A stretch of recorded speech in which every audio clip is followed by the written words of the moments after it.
السلام علیکم۔ آج کی ویڈیو میں ہم جانیں گے دوسری شب قدر یعنی 23ویں شب کے نوافل اور وظائف۔ چلیں تو ویڈیو سٹارٹ کرنے سے پہلے میرے چینل کو سبسکرائب کر دیں اور بیل آئیکن کو بھی دبا دیں، اور اس ویڈیو کو شیئر کرنا اور لائک کرنا مت بھولیے گا۔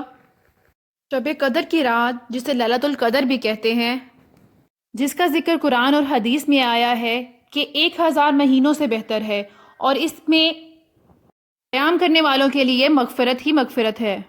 چلیں تو سب سے پہلے ہے شب قدر کی خاص دعا، جس کے بارے میں حضرت عائشہ سے روایت ہے کہ میں نے حضور اللہ صلی اللہ علیہ وسلم سے عرض کیا کہ مجھے بتائیں کہ اگر مجھے معلوم ہو جائے کہ کون سی رات شب قدر ہے تو میں اس رات میں اللہ تعالیٰ سے کیا عرض کروں اور کیا دعا مانگوں۔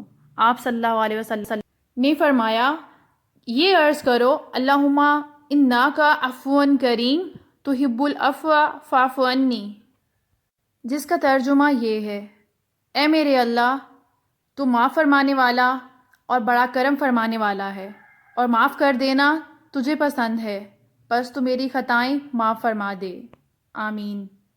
اس حدیث کی بنا پر اللہ تعالیٰ کے بہت سے بندوں کا یہ معمول ہے کہ وہ رمضان مبارک کی راتوں میں اس دعا کی خاص طور پر تسبیح کرتے ہیں، اور خاص طور پر آخری عشرے کی طاق راتوں میں اس دعا کا اور بھی زیادہ اہتمام کرتے ہیں۔ اللہ تعالیٰ ہمیں عمل کی توفیق نصیب فرمائے، آمین۔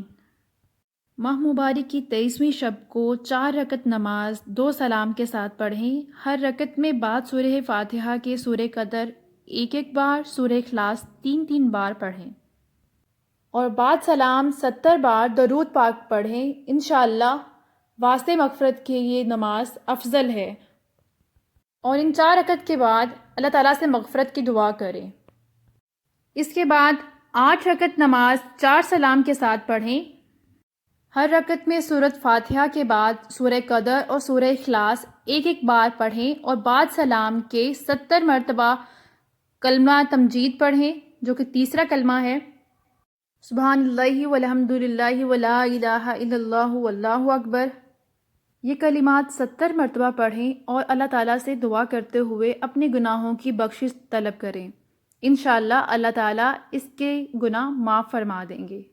وظائف میں 23ویں شب قدر کو 1 مرتبہ سورہ یاسین اور سورہ رحمان پڑھنا افضل ہے، اور اس ویڈیو کو اپنی فرینڈز اور فیملی کے ساتھ شیئر کرنا مت بھولیے گا، اور اچھی بات کو پھیلانا صدقہ جاریہ ہے۔ میں بھی آپ کے شیئر کرنے سے کوئی اللہ تعالیٰ کے حضور جھکنے پر مجبور ہو جائے۔ اللہ تعالیٰ آپ کا اور میرا حامی و ناصر، فی امان اللہ۔